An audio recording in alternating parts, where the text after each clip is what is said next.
Students, क्या आप भी चाहते हैं कि आपके क्लास के अंदर जो आपके लाइक स्टूडेंट्स, आपके फेलोज होते हैं, उनके इतने अच्छे मार्क्स आ जाते हैं बहुत कम टाइम में?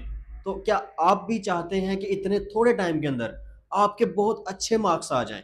तो उसके लिए कुछ सीक्रेट्स हैं, कुछ हम करेंगे इस लिहाज से कि उनको बेहतर किया जा सके।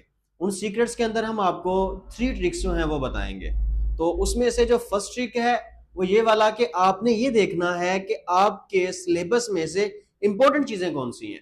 यानी कि हर एक जो सिलेबस भी बुक का होगा उसका चौथा हिस्सा जो है वो इंपॉर्टेंट होता है, बाकी जो 3 हिस्से होते हैं वो थोड़े टेम्परेरी होते हैं। तो आपको अपने सब्जेक्ट का, अपने टॉपिक का 25% जो इंपॉर्टेंट मटेरियल है वो निकाल के एक साइड पे करना है, और 75% जो मटेरियल है उसको एक साइड पे करना है। जो मोस्ट इंपॉर्टेंट 25 होगा उसको आपने बार बार जो है वो पढ़ना है, उसको लर्न करना है, उसके कॉन्सेप्ट्स क्लियर करने हैं। और जो सेकंड बात है वो सेकंड आप ये करेंगे कि आपके पास अब जो वो 25% मटेरियल आ चुका हुआ है उसको आप बार बार जो है वो लर्न करेंगे। और जब लर्न करेंगे, अगर एक ही सब्जेक्ट को बार बार करेंगे तो वो मुश्किल होगा आपके लिए उसको याद करना, बोरिंग एक एटीट्यूड बन जाएगा। तो आप मुख्तलिफ सब्जेक्ट्स को लेंगे, यानी कि एक टफ सब्जेक्ट लें उसको पढ़ें, उसके बाद एक नॉर्मल जो है वो सब्जेक्ट को ले लें, तो स्पेस दें दरमियान में, उसको पढ़ेंगे। आपका जो मेंटेलिटी है वो थोड़ी नॉर्मल हो जाएगी, टेस्ट चेंज हो जाएगा।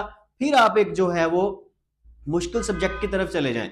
जब मुश्किल सब्जेक्ट को पढ़ें फिर दोबारा आसान सब्जेक्ट की तरफ आ जाएं। यानी कि जब आपका जो मेमोरी सिस्टम है एकदम से स्ट्रेस होता है बड़े सब्जेक्ट के साथ, जब आप नॉर्मल सब्जेक्ट पढ़ते हैं तो आपकी जो मेंटेलिटी है वो थोड़ा रिफ्रेश फील करती है।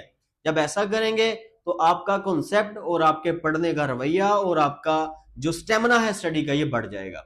और जो लास्ट वन चीज है वो ये है कि जो भी आप पढ़ें, जो भी चीज करें, उसको साथ साथ रफ वर्क में लाजमी लिखें, और उसकी जो है वो राइटिंग प्रैक्टिस लाजमी करें। जितनी राइटिंग प्रैक्टिस आप ज्यादा करेंगे, आपकी जो चीजें होती हैं वो टेम्परेरी मेमोरी से परमानेंट मेमोरी के जो मेंटेलिटी का आपका हिस्सा होता है वहां चले जाती है। तो आप परमानेंट मेमोरी के अंदर जब अपनी